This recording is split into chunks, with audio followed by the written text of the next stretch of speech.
penjahat dalam proses tersebut. Tim Liputan Anyus melaporkan. Pemirsa, kantor Pos Pati, Jawa Tengah dipenuhi warga Kabupaten Pati. Mereka mengirimkan surat kepada KPK untuk menetapkan Bupati Pati menjadi tersangka kasus korupsi.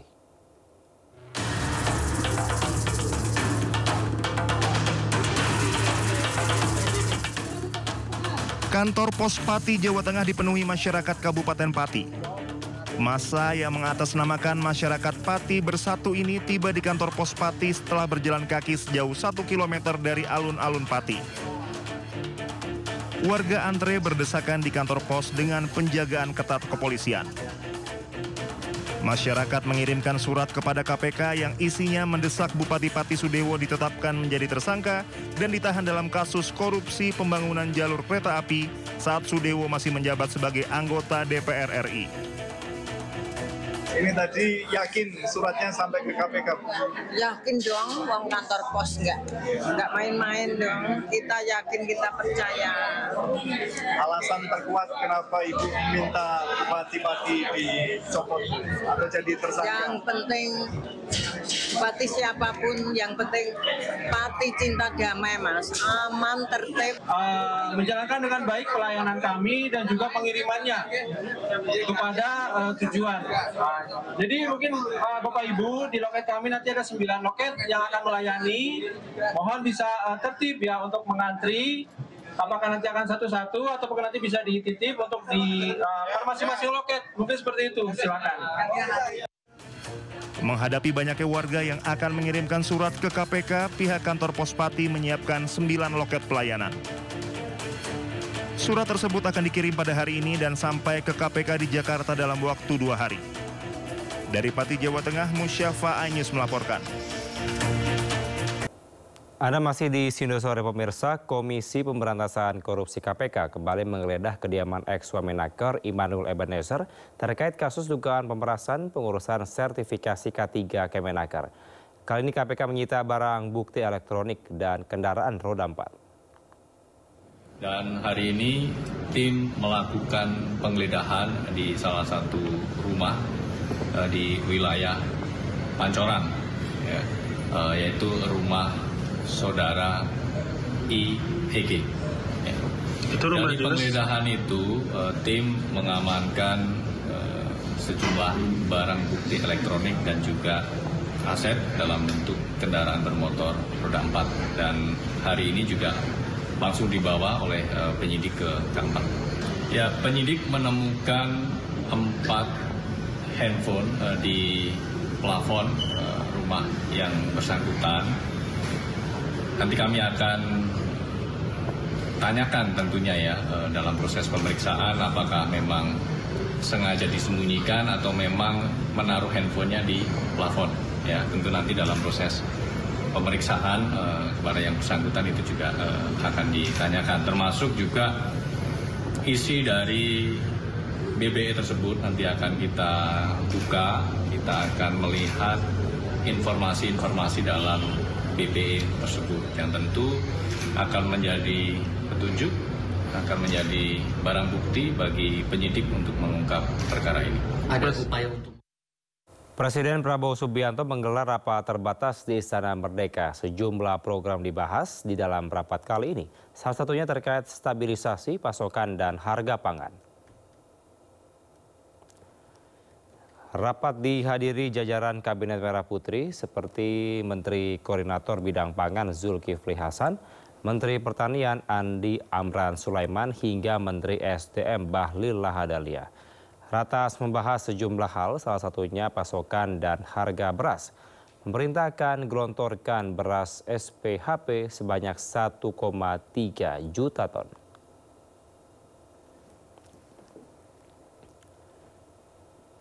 Menteri Pertanian Amran Sulaiman menuai kritik karena membandingkan kenaikan harga beras di Indonesia dengan di Jepang. Amran kemudian mengklarifikasi pernyataannya.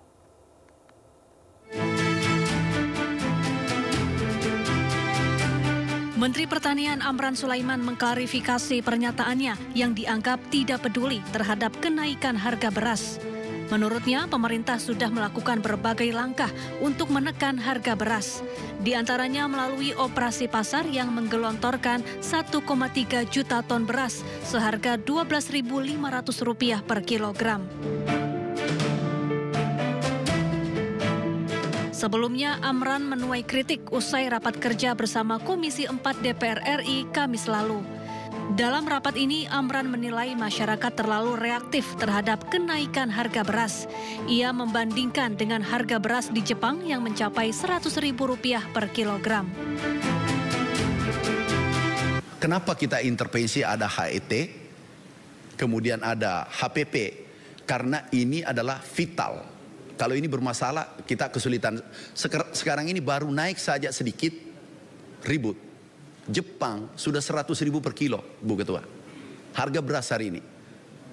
Nah, ini kita jaga sehingga kita meminta kepada... Oh, ini belum selesai, Bu Ketua. Insya Allah kami tindak lanjuti nanti, tapi arahnya adalah kita ingin konsumen menikmati, tetapi petani kesejahteraannya harus terjaga. Nggak bisa dibandingkan dengan Jepang, income per kapita kita juga udah lain, Pak.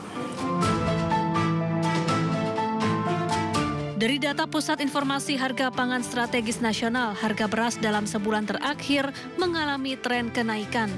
Harga beras medium kini mencapai Rp16.500 per kilogram. Sementara harga beras super menjadi Rp17.250 per kilogram. Tim Liputan iNews melaporkan. Sementara Bappenas menyebutkan kenaikan harga eceran tertinggi beras medium untuk solusi jangka pendek. Deputi Bidang Ketersediaan dan Stabilisasi Pangan Bappenas, I Gusti Ketut Astawa, mengatakan HET beras medium naik dari Rp12.500 per kilo menjadi Rp13.500 per kilo.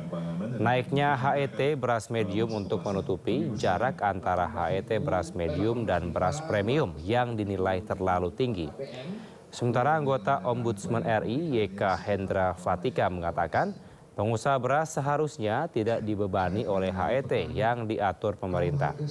Dan satu hal yang juga harus dipikirkan adalah mengenai kesejahteraan petani, di mana harga tak selalu menggambarkan keberhasilan petani dalam produksi gabah. 10 sudah tidak beroperasi lagi, 13 masih beroperasi. Saya kunjungi PT KAI segera meluncurkan kereta khusus bagi petani dan pedagang untuk mengangkut hasil bumi dan dagangan ke sentral perdagangan di kota. Kereta ini rencananya akan beroperasi pada pagi hari.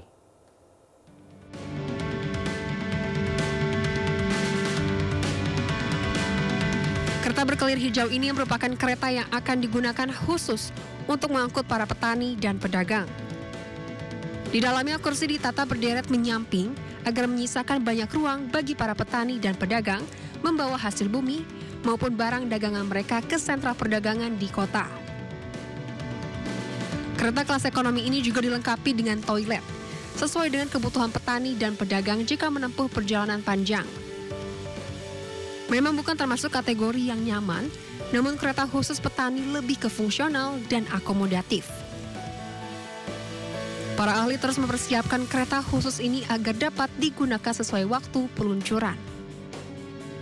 Wakil Menteri BUMN Kartika Wiroatmojo mengatakan kereta api khusus ini diluncurkan PT KAI pada 28 September mendatang, bertepatan dengan HUT ke-80 KAI. Ini kan memang sekarang itu kan schedule HCI kan penuh ya, jadi itu pagi-pagi ada batch yang pagi sekali sebelum subuh itu yang memang untuk mengangkut hasil pertanian perdagangan itu lagi segera kita launching untuk supaya menampung masyarakat yang membawa hasil dagangan dari daerah. Inisiatif pembuatan kereta khusus petani dan pedagang terinspirasi dari slow train di Tiongkok dan bertujuan mempermudah distribusi hasil bumi dan barang dagangan dari desa ke kota. Diharapkan dengan kemudahan distribusi ini dapat menekan biaya logistik, menstabilkan pasokan pangan dan meningkatkan kesejahteraan masyarakat.